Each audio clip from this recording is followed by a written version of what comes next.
नमस्कार, मैं हूं आपके साथ मयंक। आज 1 अप्रैल है। बीती रात भर जंग से जुड़ी हर अपडेट मैं आपको बताऊंगा। और मैंने जैसे आपसे वादा किया था कि हॉर्मूज पर अमेरिका के ग्राउंड ऑपरेशन को लेकर एक बड़ा खुलासा।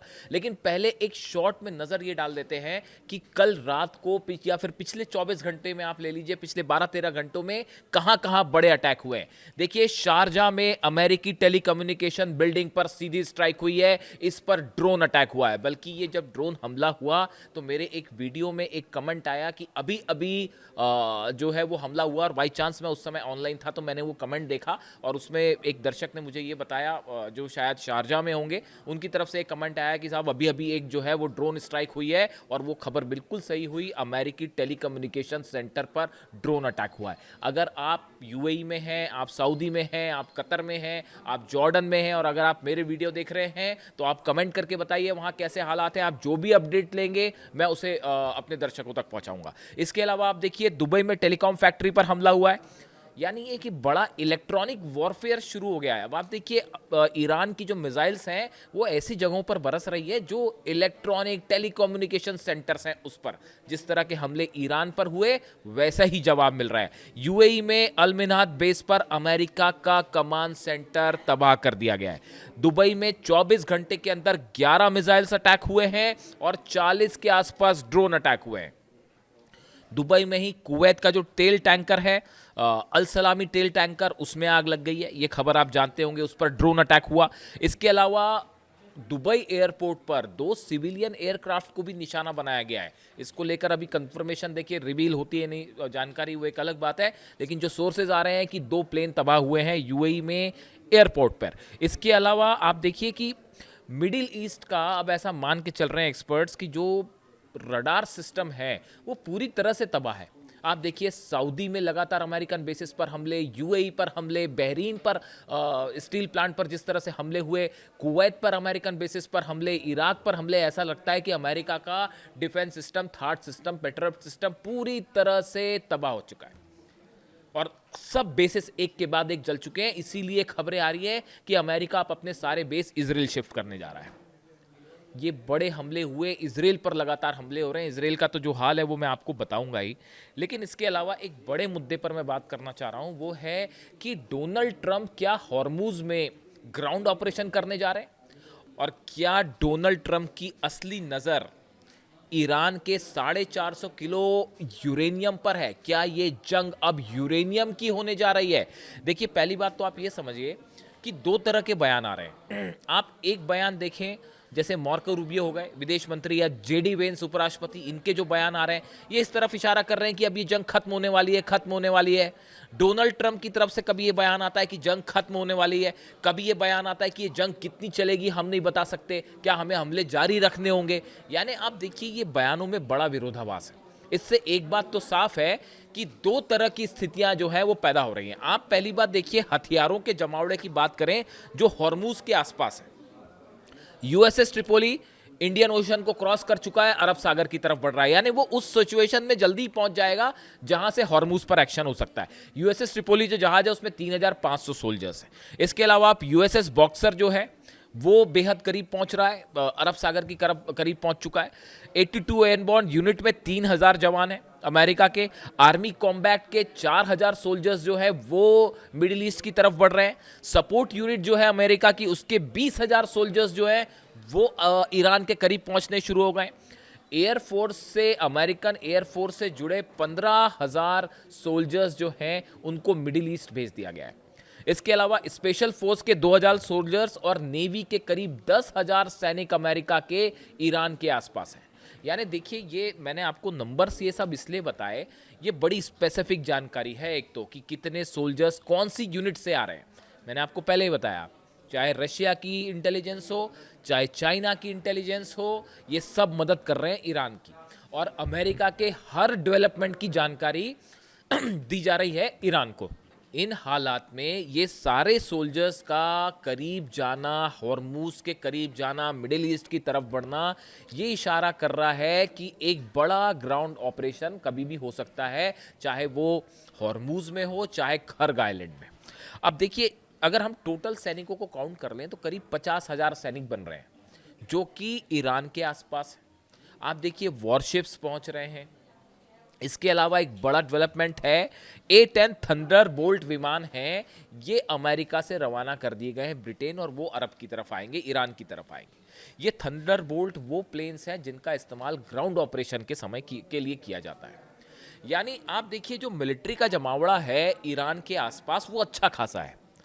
अब ऐसे में सवाल ये है कि क्या इसमें ऑपरेशन यहाँ पर होगा, इसको, और अब तक क्यों नहीं हुआ ऑपरेशन, ये दोनों सवाल है। पहला सवाल जो है कि क्या ऑपरेशन होगा, अगर हॉर्मूज में किसी तरह का ऑपरेशन करना है अमेरिका को, तो उसके लिए खर्ग आइलैंड पर तो एकदम ज़रूरी है कि बिना खर्ग पर कब्जा किए आप हॉर्मूज पर कब्जा कर ही नहीं सकते। तो खर्ग आइलैंड के आसपास हमले हो सकते हैं, उस पर जो है पैराट्रूपर्स के जरिए जो है अमेरिकन सोल्जर्स जो है उनको ड्रॉप किया जा सकता है। लेकिन खर्ग पर हमला करने के लिए या उस पर कब्जा करने के लिए आपको केशम आइलैंड पर कब्जा करना होगा, आपको लद्दाख पर हमला करना होगा, आपको अबू मूसा पर हमला करना होगा, और ग्रेटर तुनब, ये वो सब आइलैंड हैं हॉर्मूज में जिन पर कब्जा किए बिना आप स्ट्रेट ऑफ हॉर्मूज को खोलने की सोच भी नहीं सकते।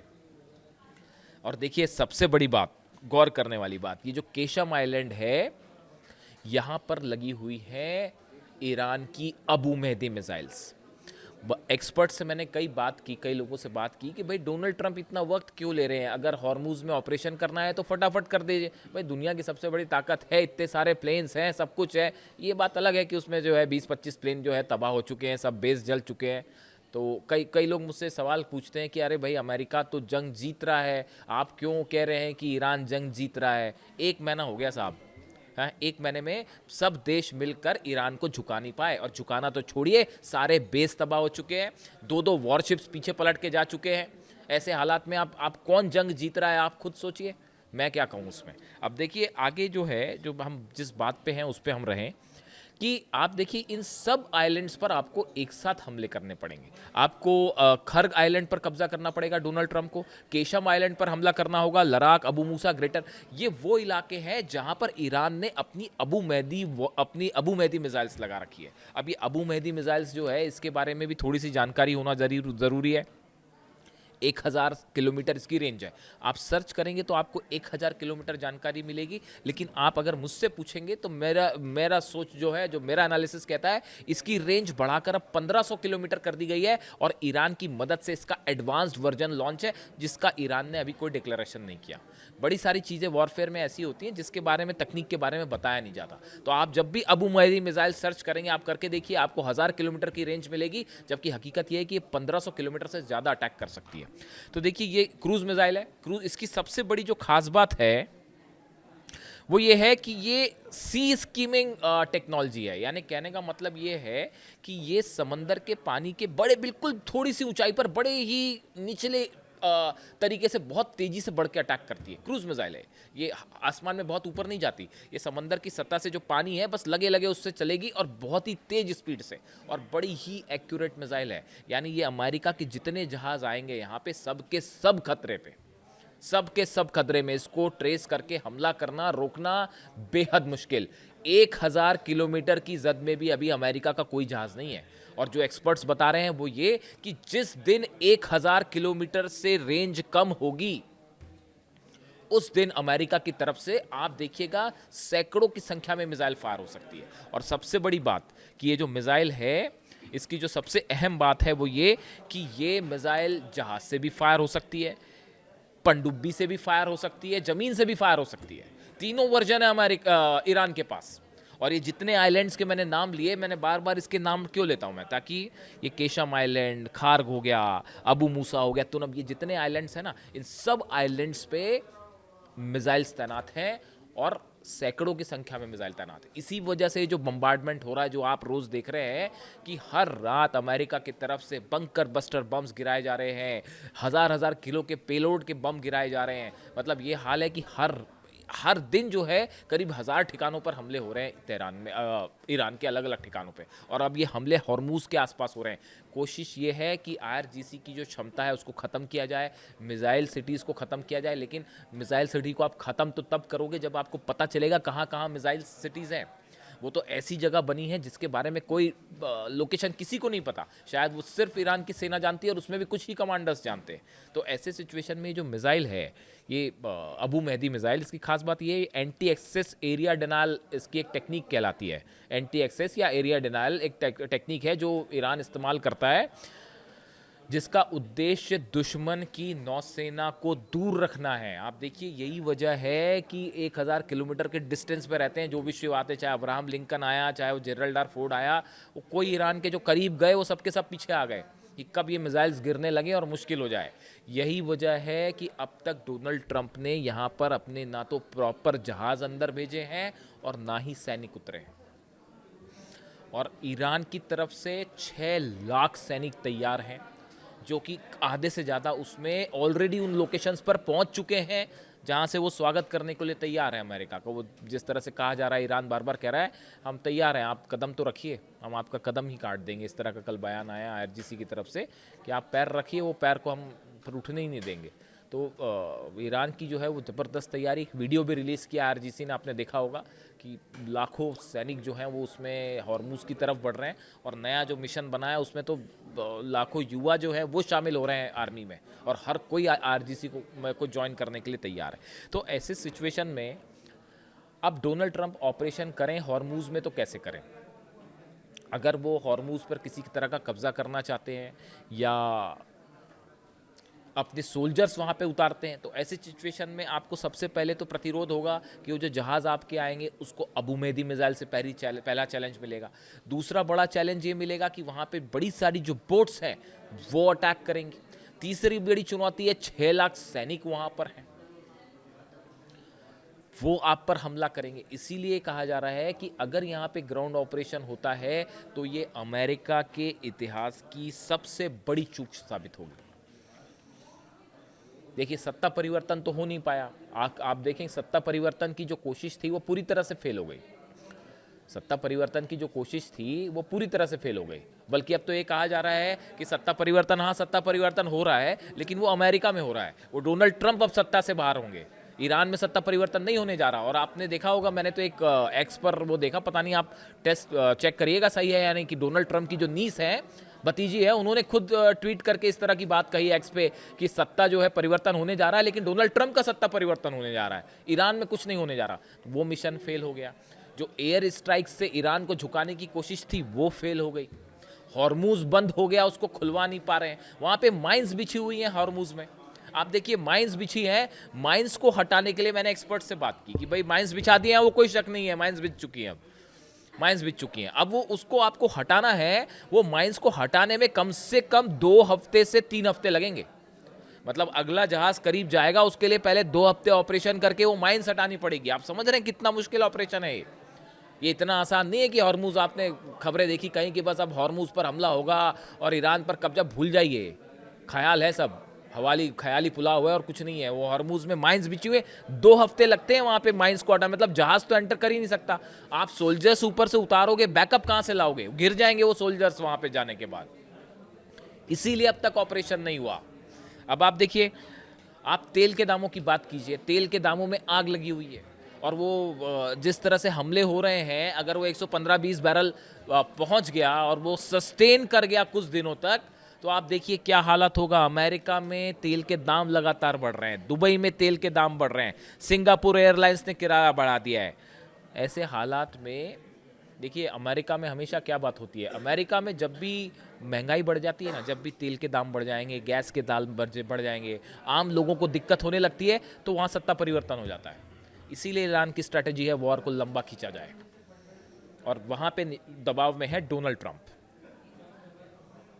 और जहाँ तक ग्राउंड ऑपरेशन का सवाल है, अमेरिका ने अपने जितने ग्राउंड ऑपरेशन किए उसमें आप सोच के देखिए कि कहाँ पे अमेरिका कंफर्टेबल सिचुएशन में रहा, कहीं नहीं रहा। वियतनाम फेल हुआ, इराक ज़बरदस्त ऑपरेशन था, पूरी तरह से फेल हो गया, अफगानिस्तान में फेल हो गया। आप देखिए जहाँ जहाँ अमेरिका की सेना ने कदम रखे वहाँ वहाँ असफलता हाथ लगी है।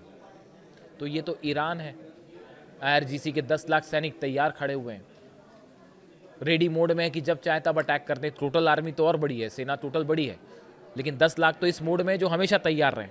तो ऐसे हालात में डोनाल्ड ट्रंप के पास कोई एग्जिट प्लान नहीं है, अंदर आ गए हैं, अब सिर्फ एक चारा बचा है कि ये लाव लश्कर लेके वापस चला जाए, इस जंग को ख़त्म किया जाए। लेकिन उसमें समस्या ये है, उसमें दिक्कत ये है कि हमेशा के लिए हॉर्मुज को खो देगा अमेरिका, पूरे मिडिल ईस्ट से कंट्रोल खत्म हो जाएगा अमेरिका का। अगर ये जंग, ट्रंप क्यों नहीं रोक पा रहे जंग? भाई अगर इकोनॉमिकली नुकसान हो रहा है, बंद करके वापस चले जाए, बंद करके वापस चले जाएंगे तो हॉर्मुज पर हमेशा के लिए ईरान का कब्जा। बात नंबर एक, अमेरिका के जितने बेसेस हैं वो हमेशा के लिए ये हो जाएगा साबित कि भाई आपके तबाह हैं बेसेस, आप जंग हार गए, आप मुंह दिखाने लायक किसी के लिए नहीं रहे, अपने बेसेस खुद इजराइल शिफ्ट करना पड़ रहा है या नए सिरे से बनाने पड़ेंगे। यानी मिडिल ईस्ट में अमेरिका का प्रभाव हमेशा के लिए खत्म, और ये इससे बड़ी जीत ईरान की नहीं हो सकती और इससे बड़ी हार नहीं हो सकती अमेरिका की। यही वजह है कि ना आगे बढ़ते बन रहा है, ना पीछे आते बन रहा है। लेकिन चूंकि सोल्जर्स हैं आसपास, इसलिए इस बात को लेकर अलर्ट रहना होगा। देखिए, ये खार्ग आइलैंड पर कब्जा करना और इस पूरे इलाके में कब्जा करना ये कोई आज का मिशन नहीं है, ये बहुत समय से चल रहा है। मैं एक सेंटकॉम, जो अमेरिका की सेंट्रल कमांड है जो ये ऑपरेशंस देखती है, उसके एक्स कोई चीफ हैं, मैं नाम भूल गया, मैकेंजी शायद, उनका मैं बयान देख रहा था। वो ये कह रहे हैं कि भाई ये तो हम पिछले 30 सालों से इसकी प्लानिंग कर रहे थे कि कैसे खार्ग पे और हॉर्मुज पर कब्जा किया जाए। तो उन्होंने उसके पूरे प्लान्स बना रखे हैं, लेकिन अब तक वो एग्जीक्यूट नहीं हुए, क्योंकि उनको पता है कि वहाँ पे जाएंगे तो फंस जाएंगे। और अमेरिका ऑलरेडी यहाँ से मांग उठ रही है कि भाई आप हमारे बच्चों को वहाँ मरने के लिए क्यों भेज रहे हो, अपने लालच के चक्कर में क्यों आप जाने दिलवा रहे हो वहाँ। यानी कुल मिला के हालात ये हैं कि डोनाल्ड ट्रंप फंस गए बुरी तरह से, और ईरान ने इस जंग को लंबा करके एक करारा जवाब दे दिया है अमेरिका को। अगले वीडियो में एक और बड़ा खुलासा इंतज़ार कीजिएगा। Thank you so much.